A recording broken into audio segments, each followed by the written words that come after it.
প্রধান ডায়লগ যেটা তোমাকে সব সময় শুনতে হয়? বলেন। আমার তো আম্মুই নাই আপু। মাইরে মাইরে তেরে বিন মে আম্মুর একটা প্রধান ডায়লগ যেটা তোমাকে সব সময় শুনতে হয়। আমি না থাকলে বুঝতে পারবি দুনিয়াটা কেমন। তখন আমি থাকবো না, কি করবি রে বোকা। আচ্ছা ভাইয়া, আম্মুর একটা প্রধান ডায়লগ যেটা আপনাকে সব সময় শুনতে হয়। প্রধান ডায়লগটা হচ্ছে যে আমি যেদিন থাকবো না সেদিন বুঝতে পারবি। আজ বুঝতে পারছি, কেন? কারণ আম্মু নাই। মাইরে মাইরে সো আপু, আম্মুর একটা প্রধান ডায়লগ যেটা তোমাকে প্রত্যেক দিন শুনতে হয়। এই যে খাবারগুলো খেলি কার পেটে গেল? মাই তেরি চুনরিয়া লহরাই।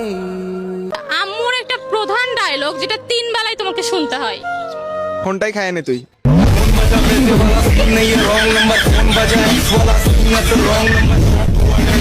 আচ্ছা ভাইয়া, মায়ের একটা প্রধান ডায়লগ যেটা আপনাকে সব সময় শুনতে হয়। মেয়েদের সাথে কথা বলা বাদ দে।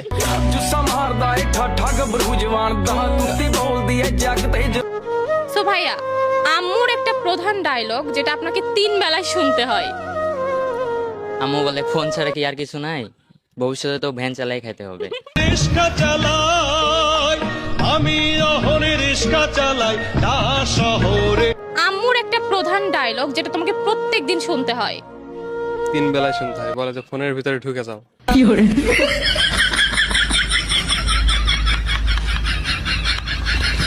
আম্মুর একটা প্রধান ডায়লগ যেটা তোমাকে প্রতিনিয়ত শুনতে হয়।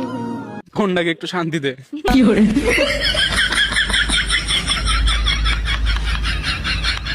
আম্মুর একটা প্রধান ডায়লগ যেটা তোমাকে সব সময় শুনতে হয়। আমি যেহেতু মাঝে মধ্যে ভিডিও করি, তো মা এসে বলে, আচ্ছা তোর ভিডিও কি মানুষ পছন্দ করছে? তখন কি বলো? আমি বলি হ্যাঁ হ্যাঁ করছে, একটু একটু করছে। এটাই বলি। ওকে।